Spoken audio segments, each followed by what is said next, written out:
sweetly singing all the place. And the mountains in reply, echoing their joyous strain. Gloria, Gloria,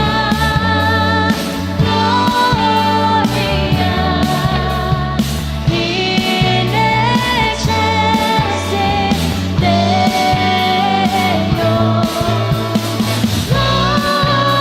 Deo. Gloria, Gloria, praise the King of heaven.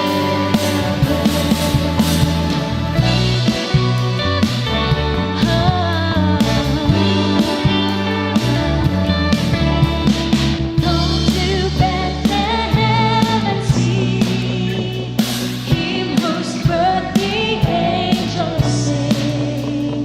Come adore on bended knee, Christ the Lord, the newborn King. Gloria, Gloria,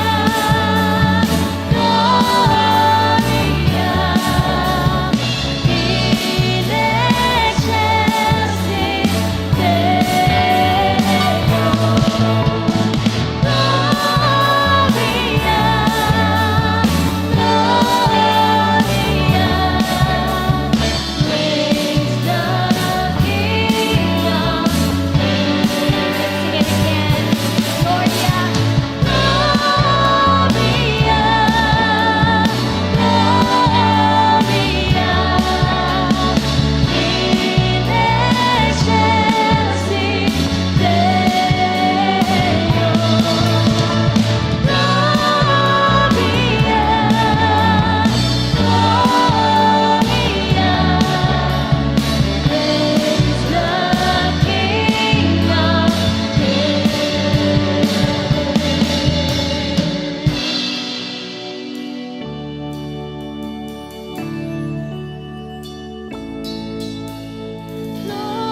Praise God.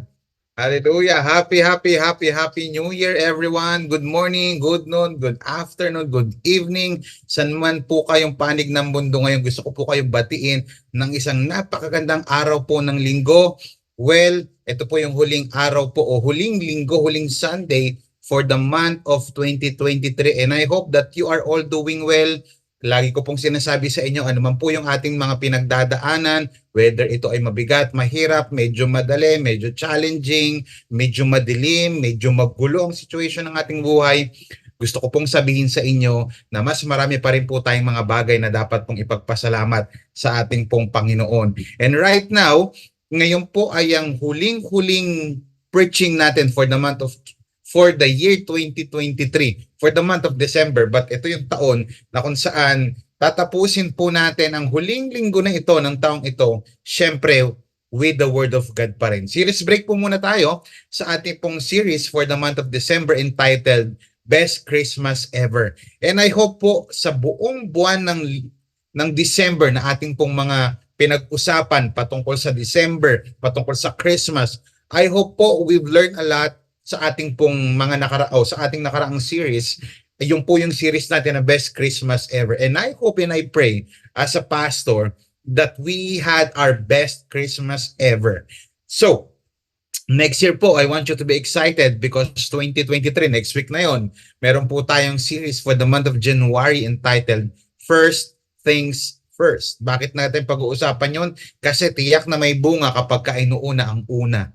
Dapat maunawaan po natin yan dahil napakaganda po ng ating series for the month of January 2024. But for now, maganda pag-usapan po natin. Tatapusin po natin ang taong ito ng napakaganda. Magkakaroon tayo ng bagong perspective. I want you to sit back and relax.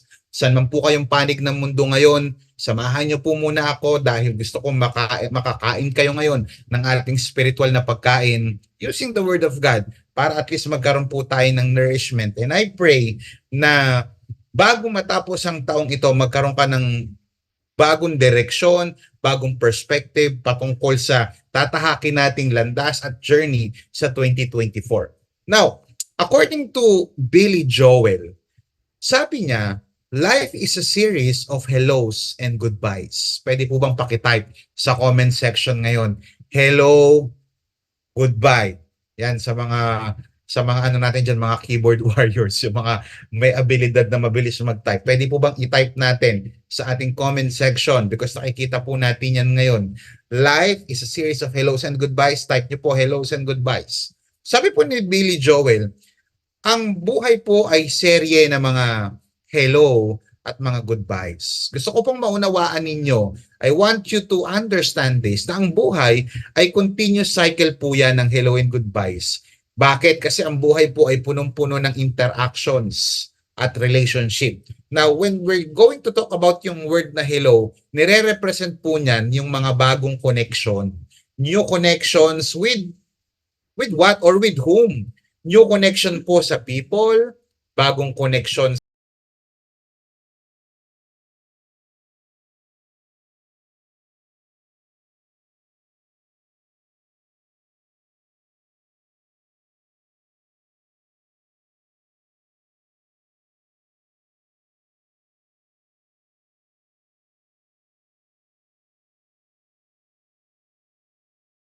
bagong connection sa tao, bagong opportunity, bagong experiences, bagong relationship, bagong perspective, bagong season, at pag goodbye naman po, departure naman or ending. Ending ng ano? Ending ng chapter ng buhay, ending ng taon, ending ng relationship, ending ng season.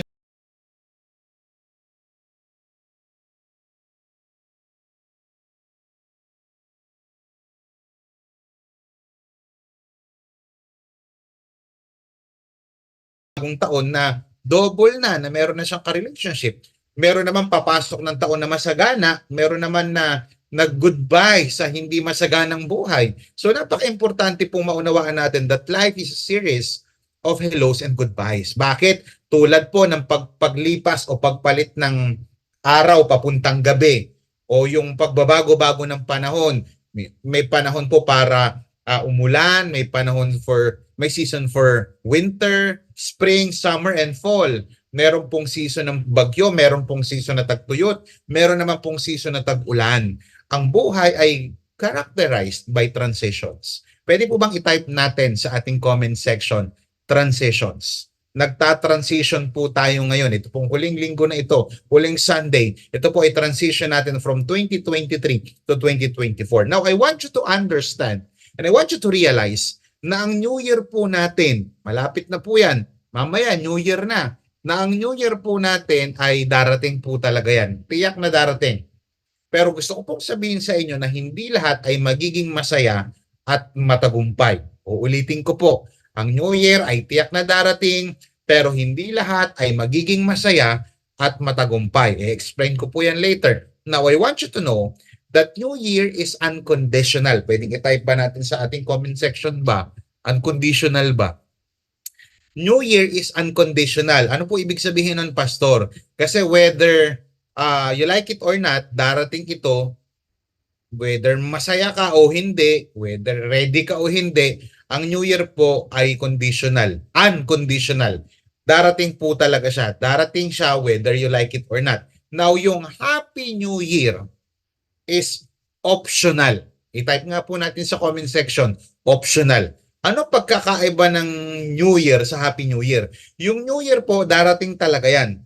Unconditional yan. Hindi mo mababago yan. Hindi mo mapipigilan yan. Pero yung happy ka sa New Year, optional po yun. Kasi may mga taong pinipiling maging malungkot, bitter, at down, lugmok pa rin sa panibagong taon. May mga taong pinipili na maging masaya, magpatawad, at maging matagumpay. Why? Because having and experiencing New Year is an option. Pwede ka pong pumili kung gusto mo maging happy ang yung New Year o nagpalit ka lang ng taon. Kasi pwedeng nagpalit ng taon pero hindi pa rin po nagbabago ang ating pagkatao. You must do something to make it happen. Now, ang malaking katanungan, paano ako makakaranas ng happy na New Year? Kasi lahat naman ng tao makakaranas ng New Year. Pero hindi lahat nagiging happy sa New Year. Now, I want you to join with me sa Matthew chapter 2, verse 12. Alam ko familiar kayo because we've talked about this passage last week. And napakaganda po nito pag-uusapan natin. Sabi po ng verse 12, when it was time to live, they, meaning yung mga magi, pinag-usapan natin last week, remember, ito yung mga magi, mga kingsmaker, mga wise men na bumisita kay Jesus. Mamaya, bibigyan pa natin ng diin yan. They returned to their own country by another route. For God had warned them in a dream not to return to Herod. Sabi po ng verse 12, when it was time to live, panahon na para umalis. Now, bigyan ko kayo saglit ng idea saan nanggaling ito. Verse 11, basahin natin. The wise men came to the house where the child was with his mother Mary. They bowed down and worshiped Jesus, worshiped him. Then they opened the boxes of gifts they had brought for him. Sabi ng verse 11, they gave him treasures of gold. Last week, pinag-usapan natin yan. Frankincense and myrrh. At sabi ng verse 12, di nagbigay na sila, nag-spend sila ng time. Sabi ng verse 12, when it was time to live, they returned to their own country by another route o another route.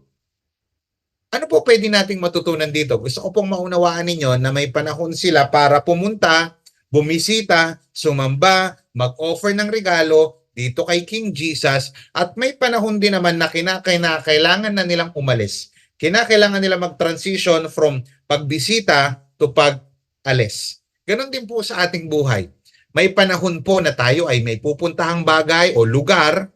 May panahon na meron tayong pupuntahang ganito. May panahon din naman na closing time. Kaya di ba sa mga restaurants, minsan kinakanta, closing time. Bakit? Kasi may panahon para mag-open, may panahon para mag-close. As a matter of fact, ang sabi po ng Bible, there is a time for everything. May season po dito po sa lupa. May panahon din ng pagpunta, may panahon ng pag-alis. Now, ngayon po, it's time to say goodbye to 2023 and say hello to 2024. That is why I want you to join me in our last topic this 2023 entitled Goodbye, Hello. Paano magkaroon ng happy and successful New Year? Bago po tayo magsimula ulit, pwedeng pakitype happy and successful. Kasi hindi po lahat ng tumatawid from this year to next year ay nakakaranas ng happy na New Year at successful na New Year. Now, meron tayong tatlong crucial na paraan para o na dapat matutunan para po tayo ay makaranas ng happy and successful New Year. Goodbye, hello. Now, tignan natin yung principle na natutunan natin last week.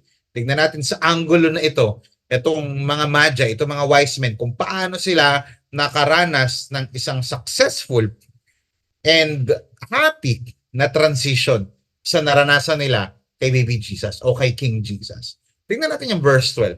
Sabi ng verse 12, when it was time to leave, panahon para umalis, they returned to their own country by another route. For God had warned them in a dream not to return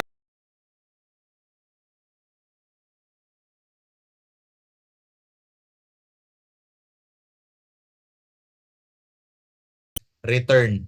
Sige po, i-type nyo nga po sa comment section, return, learn. Dapat matutunan mo kailan babalik. Oy, napakaganda nito. Now, I want you to know na ang mga naka-encounter kay Jesus ay may binabalikan. Yung mga naka-encounter, yung mga sumamba, yung mga nakaranas kay Jesus, meron niyang binabalikan. Bakit kinakailangan bumalik? At ano yung mga dapat ginagawa kapag tayo ay bumabalik sa ating dating kagaya nito, kagaya ng mga Magi, may binalikan sila eh. Galing sila sa East, galing sila sa Persia, galing sila sa Saudi Arabia, sabi ng iba, at sa modern day na lugar na yan, sa Iran, basta nasa East galing sila, ang mga naka-encounter kay Jesus ay may binabalikan. Kinakailangan na nilang bumalik. Now, number one, first, I want you to know, let's return o return blessed. Ano yung meron? Return blessed. Ano ibig sabihin nun? After the wise men encountered and worshiped Jesus, na-encounter nila si Jesus, sinamba nila si Jesus, they returned to their country. Listen to this. With the same body, but different spirit. Sila pa rin naman yung pa rin katawan, wala namang nagbago, hindi naman sila nagparitoke, hindi naman gumulo yung buhay nila. As a matter of fact, nagkaroon pa ng ayos ang kanilang buhay. Ano pwede nating matutunan dito? Bumalik sila sa kanilang country ng parehas yung katawan, pero iba na yung spirito. Iba na yung mindset. They return physically the same, but spiritually different. Kapag ka may babalikan kang tao, kagaya nito mga ito, may babalikan sila mga tao, may babalikan silang bansa, dapat blessing ang dala mo at hindi sumpa. Pangalawa, return to bless. Bakit sila bumalik? Kasi return, blessed na sila, at hindi lang yun sila blessed, babalik sila para magpala, para pagpalain yung mga masasabihan nila nitong storya na to. Alam niyo ba, many historians, sinasabi nila na itong mga wise men na ito, itong mga Magi, were the first evangelists in the East, meaning sa Iran. Sila yung mga unang mga evangelists, sila yung mga nag-share patungkol dito sa gospel, patungkol dito sa Jesus Christ na ito. Ano pwede nating matutunan dito? Hindi na-encounter nila si Jesus Christ, tapos meron silang binalikan. Kasi may mensahe silang dapat sabihin. Hindi pwedeng naka-encounter ka kay Jesus, tapos wala kang babalikan na lugar o mga tao. Kailangan masaksihan nila yung pagbabago na meron sa atin. Kailangan may makinabang. Ulitin ko po, kailangan may makinabang sa iyong pagbabago. Kailangan may makinabang sa iyong spiritual na tagumpay. Kailangan may makinabang sa success mo. You see, magiging happy ang ating New Year kung meron po tayong babalikan para i-bless. Pinagpala sila sa encounter nila kay Jesus, bless na bless sila eh. Kaya ang goal nila maging pagpapala sila sa kanilang bayan at sa kanilang mahal sa buhay para i-share ito. Tanong, every time na umuwi ka sa iyong bansa, sa iyong lugar, every time na umuwi ka sa iyong mga magulang, kaibigan o mahal sa buhay, nagiging pagpapala ka ba sa kanila? Nagiging pagpapala ka ba sa ibang tao? Now, ang suggestion ko po, bago matapos ang taong ito, balikan natin yung ating mga magulang. Panahon ito para i-bless sila. Yung ating mga kaibigan, yung ating mga mahal sa buhay. Para ano? Para i-share ang kabaitan at kabutihan ng ating Panginoon. And if you want to advance in life, I want you to know you must know how to return to something worth returning and be a blessing. Nararapat na balikan natin yung ating mga mahal sa buhay. Nararapat na balikan natin yung ating mga kaibigan, yung ating mga magulang, para ano? Para i-bless sila. Why? Kasi naging blessing din sa atin ang panahong ito, ang 2023. Naging blessing sa atin ang ating Panginoong Hesus. Lalong-lalo na kapag Christian ka, it's time to return sa iyong family para i-share si Jesus. Paano magkakaroon ng happy and successful New Year? Learn when to return. Meron pong babalikan. Now, point number 2, ang sabi po ng verse 12, when it was time to leave, panahon na para umalis, merong hello, meron ding goodbye. When it was time to leave, they returned to their own country by another route. Ruta. Ano po yung pwede nating matutunan dito? Paano magkaroon ng happy and successful New Year? Number 1, learn when to return. Pangalawa, learn how to reroute. nagkaroon ng bagong ruta. Pwede po bang i-type natin sa ating comment section? Bagong landas. Yeah. Learn how to reroute. Ibig sabihin, meron silang ruta nung una, may landas, tapos nag-iba. When it was time to leave, they returned to their own country by another route. For God had warned them in a dream not to return to Herod. Now, isa sa mga mabibigay o isa sa mga mabibigay ng isa pa sa mga sa mabibigay sa iyo ng maligayang bagong taon o isa sa mga mabibigay sa iyo kung gusto mo magkaroon ka ng maligaya at matagumpay na taon ay ang pag-iiba mo ng landas. Uulitin ko, kung gusto mo magkaroon ng maligaya at matagumpay na bagong taon, kinakailangan mag-iiba ka ng landas.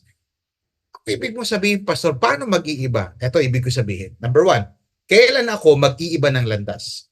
Mag-iba ka ng landas when you have a word from God. Reroute when you have a word from God. Magbago ka ng landas kung merong salita ng Diyos. Kung sinabi pa talaga ni Lord, sabi ng Bible, when it was time to leave, they returned to their own country by another route for God. Yan. Dahil may sinabi si Lord. Importante kapag gusto mong magbago ng landas at magbago ng ruta, magbago ng direksyon, siguraduhin mo na merong salita ng Diyos. Huwag mong babaguhin yung hindi dapat baguhin. Halimbawa, naka-display na.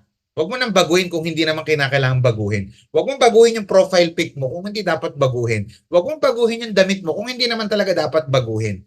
Kung ang isang gripo hindi sira, huwag mong ayusin. Yung iba kasi, pambihira. Alam mo, sa Amerika, ilang araw lang, yung sira ng kalsada, ayos na. Yung sa Japan, ganun din. Matindi sa Pilipinas, sabi ng ibang joke. Bakit? Kasi sa Pilipinas daw, hindi pa sira, sinisira na para ayusin. Kasi meron pong, may old saying na don't fix if it is not broken. Kung hindi sira, huwag mong ayusin. Kasi nga ayos siya eh. Huwag mong, ganun din sa buhay, huwag mong babaguhin ang mga hindi dapat baguhin. Pero kapag si Lord ang nagsabi, whether you like it or not, dapat mo siyang baguhin kapag sinabi ni Lord na baguhin. Baguhin natin ng ano? Baguhin natin ng overspending ngayong 2024. Iba siguro sa atin ngayong 2023, ang daming mga pinagkakagastusan. Ngayong 2023, ang daming mga pinamili na hindi naman importante. Ang daming pinamili na hindi naman ganun kahalaga. Nabudol lang, kumbaga. Overspending. Let's spend our money doon sa mga tamang paggagastusan. Hindi masamang magmamasyal, hindi masamang magkaroon ng maayos na damit, pero siguraduhin natin that we are not going to overspend. Ano pa? Overspending, pangalawa, overspeeding. Ba naman masyadong mabilis sa kalsada, kaya na-aksidente. O yung iba naman, masyado naman mabilis sa, alam mo yun, sa buhay. Masyadong mabilis sa love life. Nagkausap lang, sila na agad. Overspeeding sa emotion. Kaya karamihan ng mga nasasaktan, masyadong mabilis. Walang masamang maging mabilis kung sinabi ni Lord. Pero kung hindi sinabi ni Lord, huwag kang magmamabilis. Ano pa? Ano pa yung mga dapat natin baguhin? Bukod sa overspeeding, overspending, ano pa? Unforgiveness. Sinabi ni Lord, magbago na tayo, magpatawad na tayo. Gawin natin. Why? Because when God says go, don't say no. Sinabi ni Lord, tanggalin mo na yung bisyo mo. Lord, yes. Why? Kasi kapag sinabi ni Lord, siguradong may pagpapala. Pangalawa, ano yung mga dapat nating i-reroute o baguhin ang direksyon sa ating buhay? Reroute when there is a warning. Kapag merong babala, sabi ng Bible, for God had warned them. Nagbigay ng babala ang ating Panginoon. Hindi magbibigay si Lord ng babala nang wala lang. Uulitin ko po, hindi magbibigay si Lord ng warning nang wala lang. Nilalagay ang warning for our protection. And when you are being protected by God, you are blessed. Ulitin ko, naglalagay si Lord ng warning. Kaya minsan may mga sinasabi sa Bible, huwag mong gagawin to, bantayan mo puso mo, bantayan mo isip mo, bantayan mo anak mo, bantayan mo asawa mo, bantayan mo ganito, yung thought life mo. Why? Kasi yung warning na yan, it serves as a protection, boundary. And When there is boundary, there is blessing. When there is boundary, there is protection. When there is boundary, there is provision. Tandaan, ang warning ay blessing. Ulitin ko, ang warning ay blessing. Tingnan nyo, naging blessed sila. Hindi sila napahamak kasi they took the warning of God seriously. Bigyan ko example. Sa panahon po natin ngayon, ang daming mga warning signs. Type nyo nga po sa comment section, warning signs. Bigyan ko example. Huwag tatawid na kamamatay. Kaya ko rin yan. Tumawid, back. Bawal tumawid, may namatay na. Bawal tumawid, susunod ka na. Bakit bawal tumawid? Kasi delikado. Bakit bawal manigarilyo? Cigarette smoking is dangerous to your health. Pero sige pa rin. Ang dami pong mga warning signs sa mundong ito, kaya lang we are taking it for granted. Listen, mayroon pong pagpapala at proteksyon sa babala. Kapag ka meron babala, meron kasing panganib. At pag may panganib, may kapahamakan. Kaya ang Panginoon, nagbibigay po siya ng mga warning signs. Kaya po mga kapatid, kung gusto nyong maging matagumpay at happy ang New Year nyo, take heed of God's warning signs. Kapag kami nagsabi sa'yo, wag muna. Take it positively. Kapag may sinabing, ito gawin mo, take it positively. Pagka napagsabihan, tanggapin mo positively. Kasi warning yan, protection sa'yo yan. Now, sabi ng Proverbs 25 verse 12, a wise warning to someone who will listen is as valuable as gold earrings to fine gold jewelry. Inihalin tulad ng writer ng Kawikaan ang isang pakikinig o ang pakikinig natin sa isang wise warning sa isang ginto na valuable. Ano ibig sabihin nun? Kung pinapahalagahan mo yung mga valuable things such as gold earrings or fine gold jewelry, ganon din dapat ang pakikinig sa mga warnings. Kapag kami nagsasabi sa iyo, whether nanay mo, tatay mo, teacher mo, boss mo, o pastor mo, o life group leader mo, o kaibigan mo, na nagsasabing huwag mong gagawin, mapapahama ka, sundin natin. Kasi hindi po masamang mag-iba ng landas. Ulitin ko po, hindi masama mag-iba ng landas. Hindi nakakahiya mag-iba ng landas, lalong-lalo na kung wala ka namang direksyon sa buhay o yung pinatahak mong direction as of the moment, o hindi ka bibigyan ng matinong buhay, hindi ka bibigyan ng maayos na buhay, hindi ka bibigyan ng maayos na relationship kay Lord. Tandaan, hindi nakakahiya at hindi kahihiyan na mag-iba ng landas. Lalong-lalo na yung landas na tatahakin mo ngayon ay para sa ikabubuti mo. Gusto ko po maunawaan ninyo na isang malaking pagkakamali ang pagpapatuloy sa isang landas na wala namang magandang patutunguhan. Magpatuloy sa isang relationship, sa isang trabaho, sa isang negosyo na walang magandang patutunguhan. Kaya mag-iba tayo ng landas. Tignan nyo saglit yung Jeremiah chapter 6 verse 10. Who can I speak to? Sabi ni Jeremiah, sino kakausapin ko? Who can I warn? Sino bibigyan ko ng babala? Who will even listen to me? Sino makikinig sa akin? Their ears are closed so they can't hear. Sarado yung mga yung kanilang mga tenga para hindi sila makapakinig. Ang nagsasalita dito si Jeremiah, sinasabi niya, sino papakinggan? Sino kakausapin ko? Sino bibigyan ko babala? Hindi nga sila nakikinig. Yan yung people of Israel. Alam niyo ba si Jeremiah, he preached repentance in all Israel, for about 40 years, pero walang nakinig sa kanya. Pero sinunod pa rin niya ang ating Panginoon. Resulta, kapahamakan para doon sa mga tao, specifically mga Israelites, na hindi nakinig sa warning ni Lord sa pamamagitan ni Prophet Jeremiah. Sabi ng Bible, the Lord's message displeases them. Ayaw nila ng mensahe ng katotohanan. Hindi sila nasisiyahan. Kaya pansinin mo, every time na nag-share tayo nito, ilan lang yung nanonood, ilan lang yung nakikinig. Mas gusto pa nila pakinggan yung mga sikat na mga vloggers na puro kalokohan at kasiyahan lang ang naibibigay, pero hindi sila na bibigyan ng katotohanan patungkol sa kasalanan, patungkol sa impyerno, patungkol sa Diyos, patungkol sa kapatawaran, patungkol sa hatol ng Diyos. They don't take any delight. Kaya pinagpapala ng Diyos spiritual yung mga taong nakikinig at nagsusuko ng kanilang buhay sa ating Panginoon. Huwag mahihiyang umiwas kung alam mo namang mababangga ka na. Huwag mahiyang umiwas kung alam mong hindi nakakalugod kay Lord. Huwag mahiyang umiwas sa isang landas na alam mo na hindi na tama sa harapan ng ating Panginoon. Kahit masaya, kapag hindi na tama sa harapan ng ating Panginoon, iwasan po natin yan. Magre-route po tayo. Magiging happy talaga ang New Year mo kung marunong kang umiwas sa mga tao at lugar, landas na hindi tama. Ano yung mga dapat mong i-reroute ngayon? Ano yung mga ruta na dapat mong iwasan na hindi mo na dapat ginagawa? Maybe career? Kasi baka hindi yan yung career para sa'yo. Maybe isang course sa school o wrong relationship o isang tao o perhaps isang investment na hindi tama.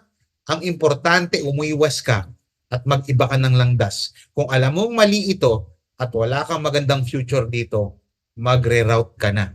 Kasi why? Pinagpapala ng Diyos ang taong marunong umiwas. Umiwas sa gulo, umiwas sa kalokohan, umiwas sa kabastusan, umiwas sa hindi maka-Diyos na mga gawain. Umiwas kasi pinagpapala ng Diyos ang mga taong marunong umiwas. Pagpalain po natin ang ating Panginoon, palakpakan natin. Praise God. Now, point number 3, napakaganda po ng ating pag-uusapan sa point number 3. Verse 12 lang po ito. Sabi ng verse 12, when it was time to leave, they returned to their own country by another route. For God had warned them in a dream not to return to Herod. Binagbigay ng babala, huwag na kayong babalik diyan. Huwag na kayong ulit kukunik kay Herod kasi doon kayo unang kumunik. Kasi nag-ano sila, courtesy call. Yan. Huwag na kayong babalik doon. Iwasan nyo na yon. Paano magkakaroon ng happy and successful na New Year? Una po, dapat may return. Pangalawa, may pag-iiba ng ruta, may reroute. Pangatlo, learn what to renounce. Pakita po sa comment section, renounce. Pag sinabi pong renounce, meron ka dapat i-reject. Meron ka dapat isang tabi. Meron ka dapat hindi natatanggapin sa buhay mo. May tatalikuran ka, yun yung point. Reject. Sabi ng Bible, not to return to Herod. Isa pa sa magbibigay sa atin ng maligaya, masaya at matagumpay na Pasko ay ang pagtalikod natin sa mali. Yung pag-reject natin sa mga bagay na hindi nakakabuti sa atin. Yung pag-reject, pag-renounce natin sa mga tao o sa mga gawain na hindi nakakabuti sa atin bilang Christian. If you want to be a successful and happy Christian next year, see to it na may mga i-reject ka ngayon na hindi nakakabuti sa iyo. Dalawang bagay. Ano yung mga dapat kong i-reject o renounce? Ano yung mga dapat kong i-renounce this year o i-reject para maging happy at para maging successful ako bilang Christian? Una, i-reject o i-renounce mo yung ayaw ni Lord. Ay, mabigat to. Kung ayaw ni Lord, yung ayaw ni Lord, yun yung mga dapat nire-reject natin. Ano ibig sabihin nito? Kung ayaw ni Lord, dapat ayaw mo din. Kasi kung may relationship ka kay Lord, dapat si Lord ang sinusunod mo. Kung mahal mo si Lord dapat ang sinusunod mo. O di ba yung mga may asawa, yung mga may girlfriend, may boyfriend. Anong ayaw mo? Ay, ayoko nang ganito. Sige, ayoko na rin. Anong gusto mo? Ay, ito. Ay, sige, gusto ko na rin. Anong favorite mong ulam? Ganito. Ay, ayoko niya pero dahil mahal kita, favorite ko na rin yan. Di ba? Anong favorite mong movie? Mga horror, mga comedy. Ay, ayoko ng comedy, gusto ko drama. Dahil mahal kita, gusto ko na rin. Kasi lalong-lalo na dapat sa ating Panginoon. Ano yung mga dapat nating i-reject? Yung ayaw ni Lord, dapat ayaw mo na rin. Uulitin ko po. Kung ayaw ni Lord, dapat inaayawan mo na rin. Kapag inayawan mo, yung ayaw ni Lord, tiyak na aayos ang iyong buhay. Ulitin ko. Kapag inayawan mo ang ayaw ni Lord, tiyak aayos ang iyong buhay. Kapag ka ginusto mo pa rin at ginawa mo pa rin yung ayaw ni Lord na gawin mo, gugulo ang iyong buhay. No wonder, there are a lot of people, there are a lot of Christians na sobrang gulo ng relationship, na sobrang gulo ng buhay, na sobrang gulo ng isip. Why? Kasi yung mga ayaw ni Lord, yun yung gusto nila. At yung gusto ni Lord, yun yung ayaw nila. Bigyan kita example. Ngayong 2023 at papuntang 2024, kung gusto mo maging masaya at maging successful ang iyong New Year, siguraduhin mo na ayaw mo sa katamaran. Kasi ayaw ni Lord ang tamad. Pangalawa, ayaw ni Lord ang hindi nagpapatawad. Ayaw ni Lord ng nanloloko sa kapwa. Ayaw ni Lord na nanlalamang sa kapwa. Ayaw ni Lord ng nananira. Ayaw ni Lord ng chismoso. Ayaw ni Lord ng chismosa. Ayaw ni Lord ng nanlalamang sa nanay, sa tatay at sa mga kaibigan. Ayaw ni Lord ng walang respeto. Uulitin ko, gusto mo maging successful at gusto mo maging happy ang New Year mo bilang isang Christian, siguraduhin mo yung mga ayaw ni Lord, ayaw mo din. At yung mga gusto ni Lord, yun dapat ang gusto mo. Ano gusto ni Lord? Una, sulat niyo po dyan sa comment section. Let PLDT, prayer. I-type nyo nga po sa comment section, prayer meeting. Gusto ni Lord na nasa prayer meeting ka. Dapat gusto mo rin siya.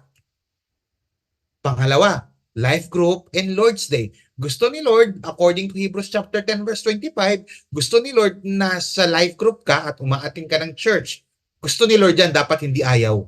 Dapat hindi ayaw. Dapat gusto mo rin, hindi yung ayaw mo. O mag-prayer meeting tayo, ayoko. Gusto ni Lord yun ayoko O umating ka na ng church, ayoko.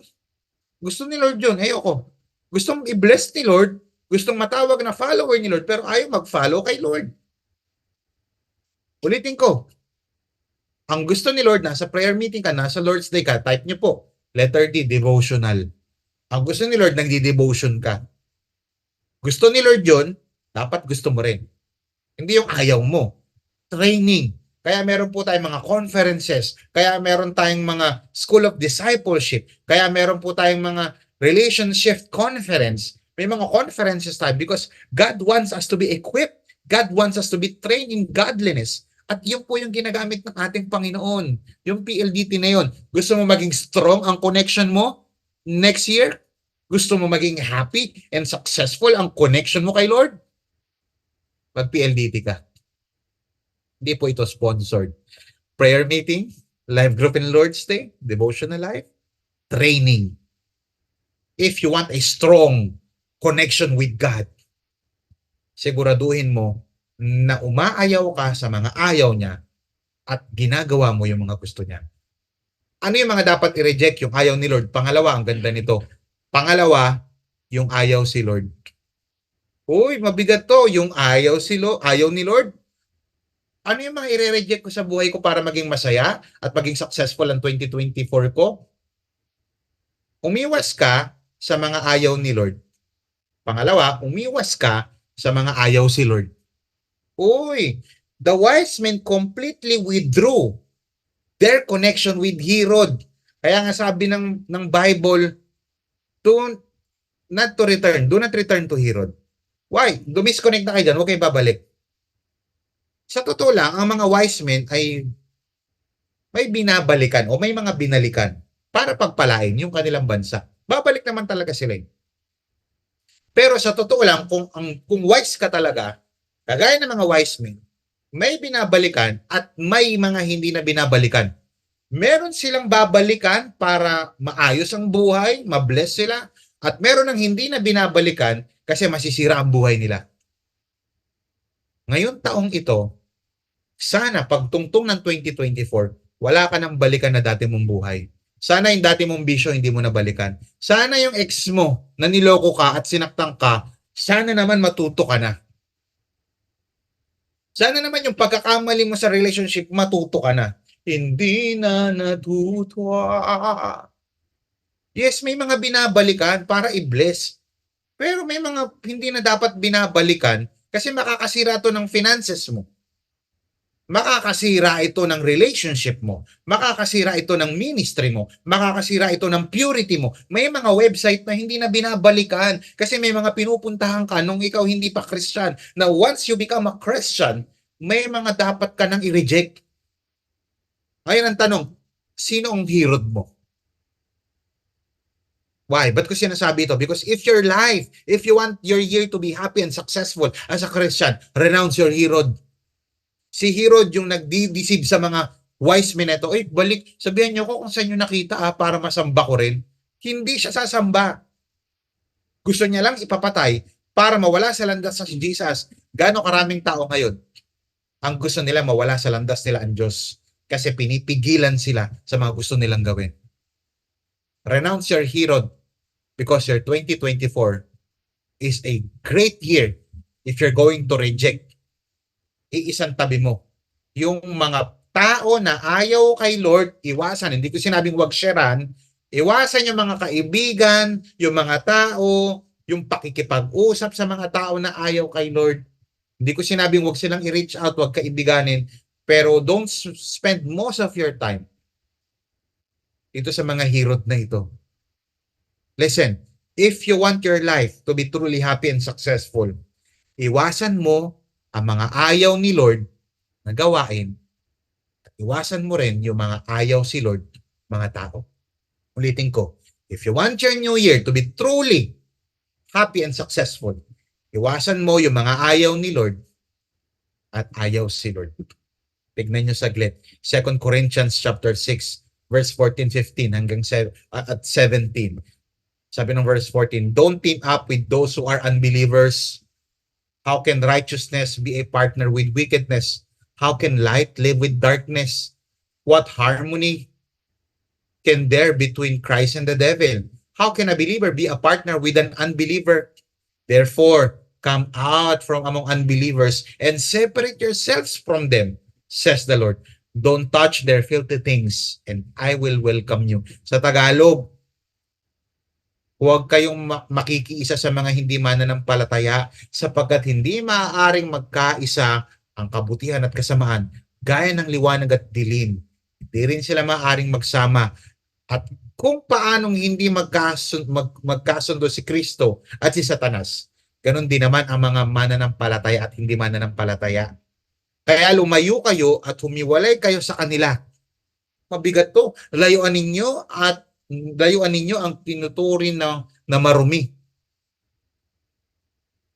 At tatanggapin ko kayo.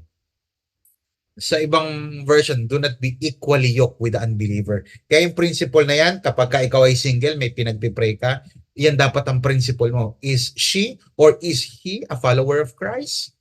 Malaking factor yan. Sa business partnership, importante rin yan. Yung principle ko ba bilang Christian, principle din ng magiging partner ko. Baka naman kasi yung principle ko na ganito, na maayos na negosyo, hindi nandaraya, nagbabayad ng tax na maayos, siya hindi.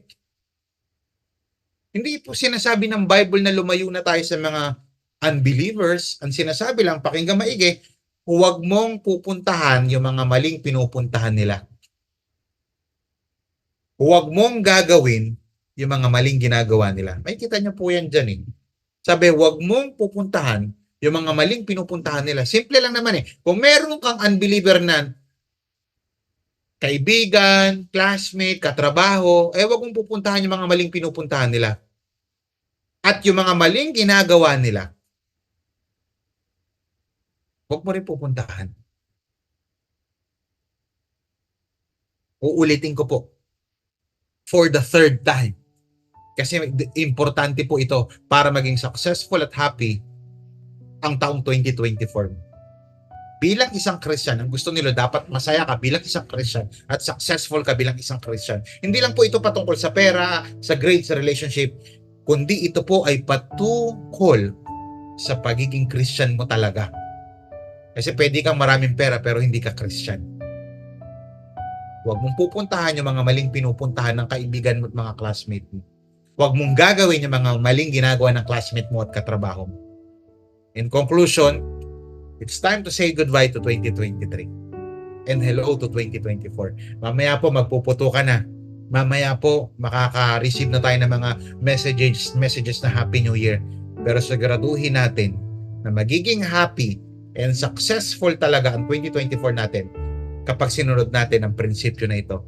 Learn when to return. Learn how to reroute.